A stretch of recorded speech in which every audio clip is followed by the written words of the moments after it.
Ну, здравствуйте.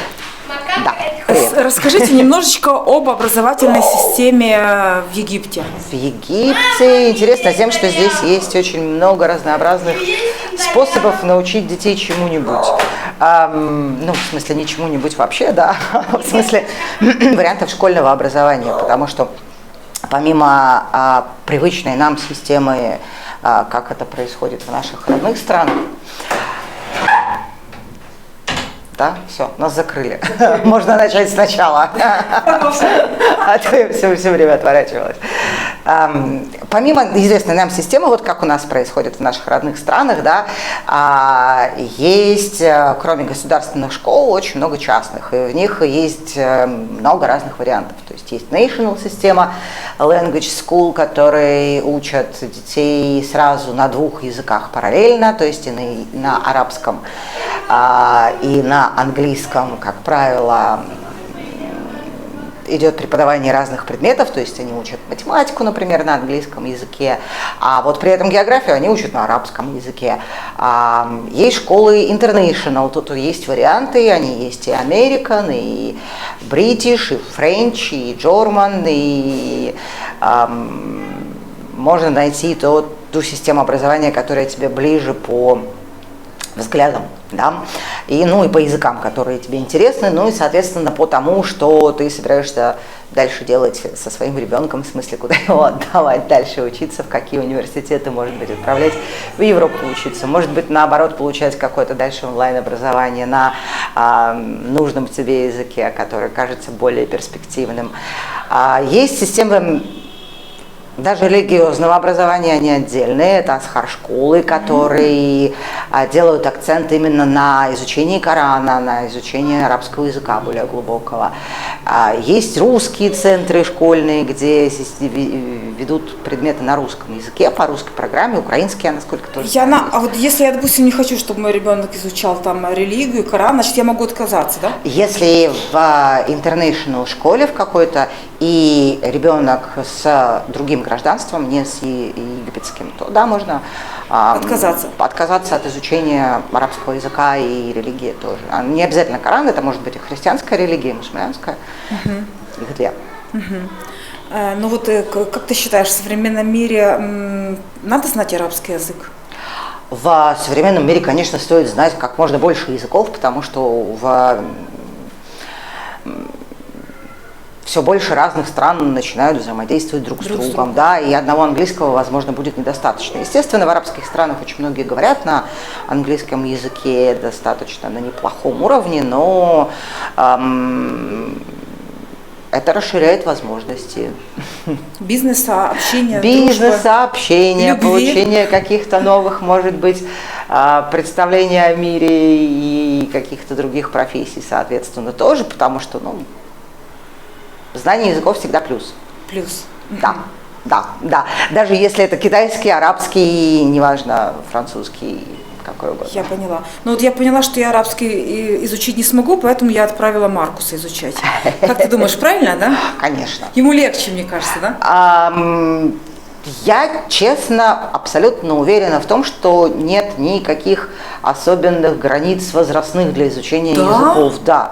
Вопрос исключительно в том, сколько времени мы на это тратим и насколько постоянно мы это делаем. То есть, если заниматься тем же арабским и в 58 лет тратить на это хотя бы по 20 минут, но каждый день, то все тоже вполне себе получится. Да, а я подумала, что у меня мозг немножко уже усох, нет? А вот ты каждый день пробовала повторять то, что... Так вот, я решила, что я не смогу. Нет, в этом и секрет. Я даже детям нашим всегда объясняю, что главный секрет в том, чтобы убедить мозг в том, что... Он может.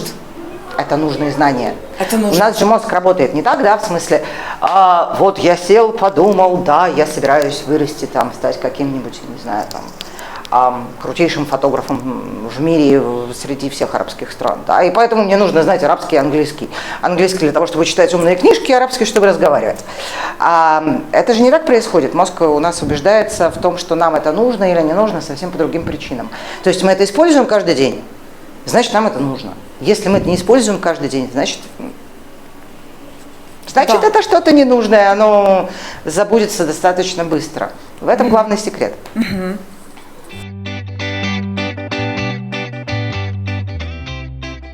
Мы здесь занимаемся с детьми скетчингом. Скетчинг – это быстрый рисунок, который можно сделать карандашом, маркерами, красками.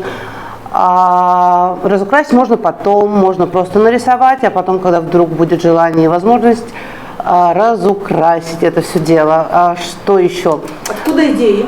Откуда идеи? Идеи что-то из головы, что-то из интернета. Из жизни тоже всякое бывает, возможно, варианты, да. Но в основном мы рисуем с референсов. Референсы – это либо фотография, либо рисунок. И с него мы начинаем рисовать нашу картину.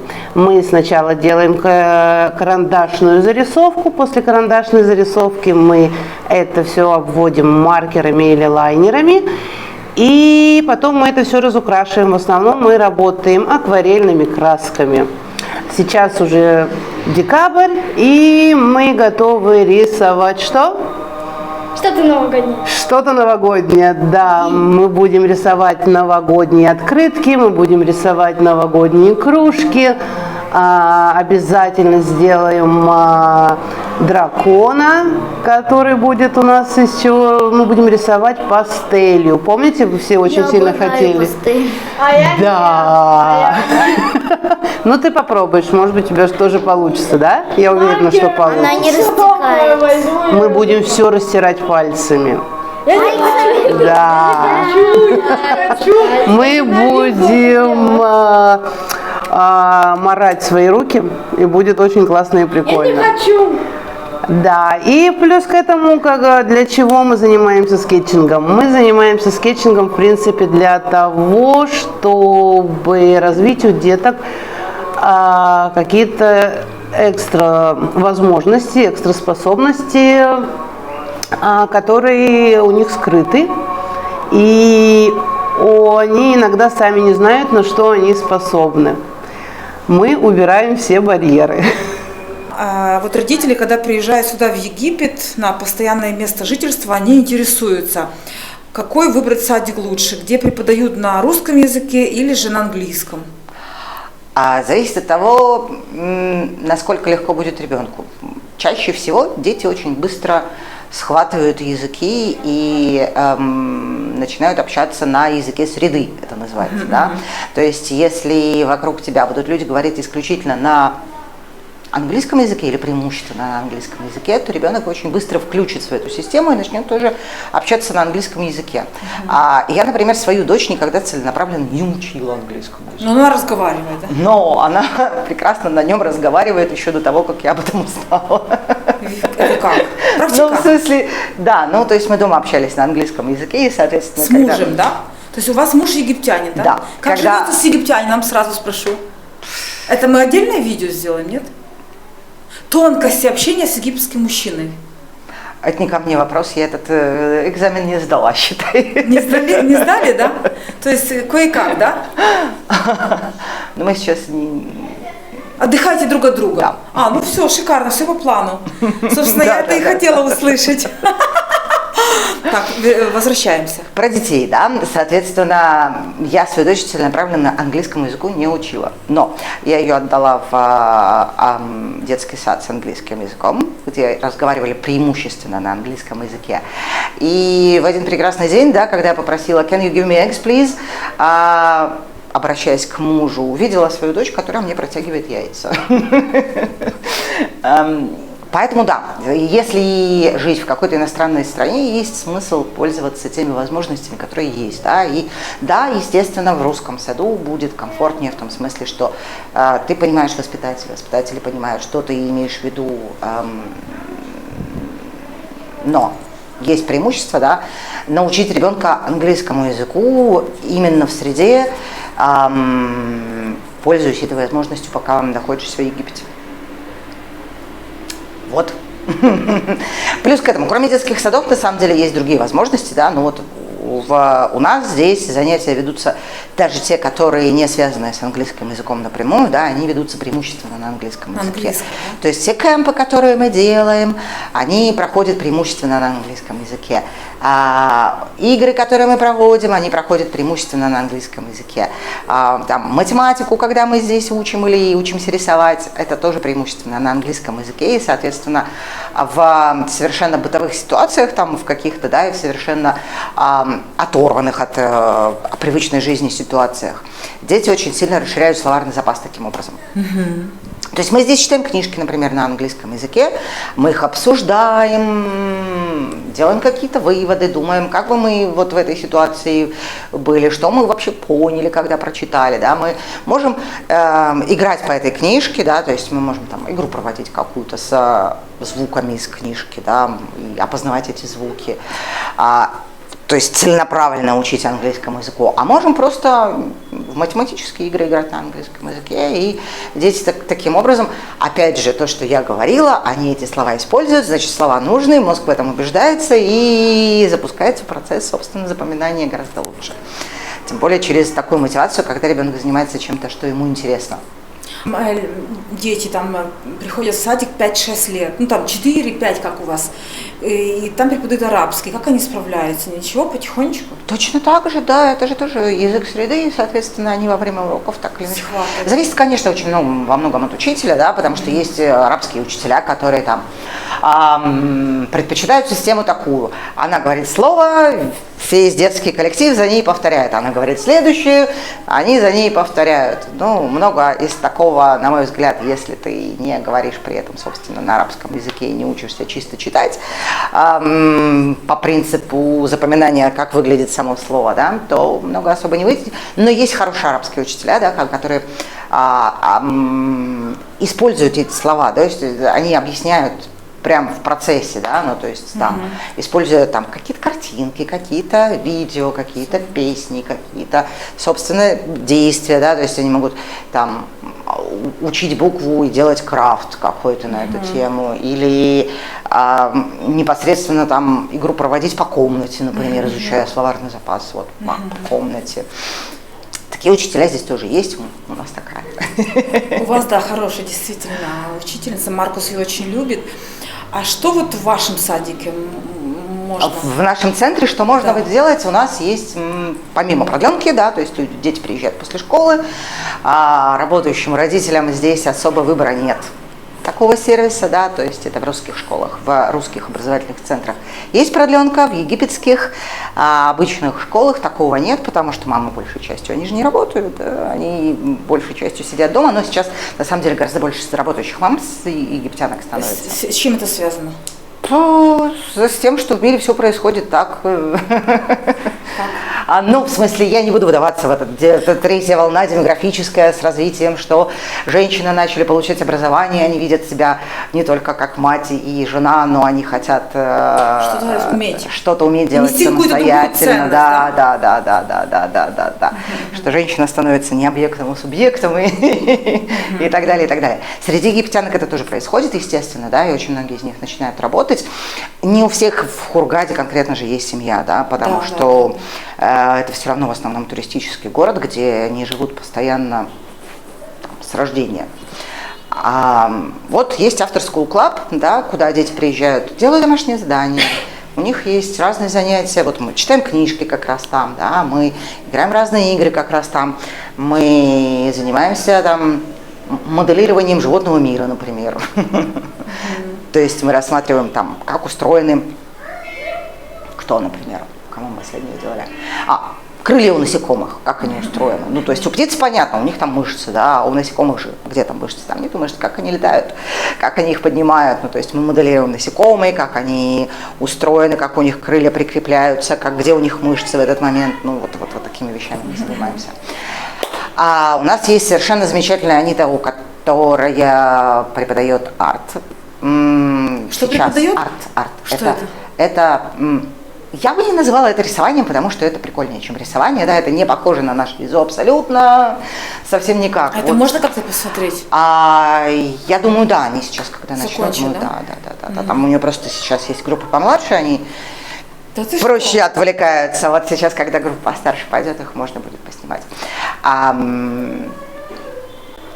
Это не устроено, как у нас рисование в школе, да, потому что она объясняет, само собой, как это делается, да, но в первую очередь мы нацелены на то, чтобы получить красивый, классный результат как можно быстрее, чтобы не терять мотивацию ребенка, да. Очень часто многие дети перестают рисовать, когда они начинают понимать, вот у того, вот у него, конечно, получается, у меня такое, и они бросают, да, а у Аниты получается их научить рисовать скетчи. Скетчи — это вот эти быстрые рисунки, да, на которые не надо много времени тратить. Так, чтобы сразу получался результат такой вау, да, ну вот там. У нас на стенах оно везде, особенно в том классе. И они видят, что у них получается, и когда ребенок видит, что у него получается, он загорается, и мотивация гораздо больше продолжать. Мы не планируем кого-то из них сделать супер, не знаю, Дали или там еще кем-то, да. Для развития мозга все полезно. Но это полезно даже в том смысле, что многие из нас способны взять и нарисовать быстро что-то от руки, вот, изображая, я не знаю, хоть даже планировку в собственной квартире, хоть даже там, для презентации какую-то картинку для работы, да, или еще для чего-то там, да, а мы развиваем именно этот навык свободного рисования в смысле, что они не, ой, все у меня не получится, не, я даже пробовать не буду, потому что там человечек будет вот это вот палки-палки, и голова с 3 волосинами. Полезный навык в любом случае, да, ну и в любом случае там есть вот эта чудесная координация, да, чем больше ты задействуешь связь головы с рукой, да, тем лучше развивается эта область мозга в принципе. Потом у нас есть отдельный курс, кроме скетчей, да, у нас есть отдельный курс рисования, который креатив, который для детей помладше, чтобы они сами по себе вот это нашли, да, вошли во вкус, что у меня прикольно получилось, классно, вау, даже при том, что они еще только начинают учиться писать, рисовать, мы знаем способы, как сделать так, чтобы сразу было классно. Да, у нас есть еще самый разный сайенс, начиная от 5... Наука, скажи, что это означает сайенс. Да, сейчас расшифрую, да, чуть-чуть, потому что оно не сайенс, оно STEM, да, ну то есть для детей помладше у нас есть STEM. STEM — это Science, Technology, Engineering, Mathematics, новое направление по всему школьному миру сейчас продвигается именно такое, потому что мы не учим там разные виды птиц, конечно, да, мы не учим все виды растений, да, но мы учим детей тому, что они могут научиться и использовать прямо сейчас в своей игре. То есть это разные стройки века из кубиков, да, то есть они в игре учатся видеть мир с научной точки зрения, с инженерной точки зрения, с математической точки зрения. Вот у нас есть группа с 5 лет, с 7 лет, с 9 лет, то есть то, что дальше после 9, там уже больше сайенс, да, именно научные дисциплины. Оно здесь не разделяется сразу. Вот у нас в школе есть природоведение, да, или там еще что-то похожее по названиям. А в египетских школах, как и во всем мире, в британских, в американских есть с самого начала предмет science, когда они изучают что-то связанное с биологией, с химией, с физикой, то есть вот они могут изучать там какие-нибудь энергии, какие виды энергии бывают, они изучают, как устроен свет, они изучают животных, да, вот, когда уже становятся чуть-чуть постарше. У нас есть совершенно классная игровая математика, когда мы успеваем очень много за один раз в неделю в этот 1 час произвести разных математических действий, которые учат не просто считать, да, по порядку, или учат сложению, вычитанию, умножению, а учат именно думать. Потому что я этот курс делаю, там, основываясь на часть на олимпиадных заданиях, часть на игровых заданиях, на практиках там самых лучших педагогов со всего мира. Наталья. Тут теннисисты мы собрались. Теннисисты все, да? А ты чем занимаешься? Я ничем. Да Ничем? ладно, ну привет, ты в родник ходишь, на русский все еще ходишь же, да? Да, Ну, с 4 лет. ладно. В театральную студию еще ходишь? Какие красивые. Это А на фокус? Ты спортом не занимаешься? детки метисы, да? Вот эти раз, два, три, четыре. У Лёли папа русский. Папа, ну так видно, да. Вот это все дети метисы, остальные то есть миксы. Метисы же называются, правильно? Значит, папа египтянин, а мамы наши. Мама Я еще иностранка. на флейту. Да. Куда, на флейту ходишь, да? Молодец какая. Скоро не останется времени поспать. О, Я просто на йогу ходила. слушай, Точно, я раньше на йогу ходила. на йогу, молодец. А у нее такое лицо, На воздушную, да? Яна, молодец. у дочки такое лицо восточное, правда? Меня каждый раз... Восточная будешь такая девушка. И меня запускали, я падала вниз. А мама... А это, я могу сказать, Она улетела в растительница и... Слушай, а у тебя такая прическа интересная. Сам такой придумал, да? Да. Интересно. Видишь, тут люди, Я еще раньше дети креативные. Я еще лего-сист, вам да я лего собираю. Да? Где? Дома. Настоящий лего или в игре? Настоящий. Да ты что, да? Молодец. Детальки есть. Деталька есть, да? Много. Много? Молодец. Коробка. Плюс еще набором большой. А, молодец. Видишь как? Надо в инженер, да. Елена меня на видео.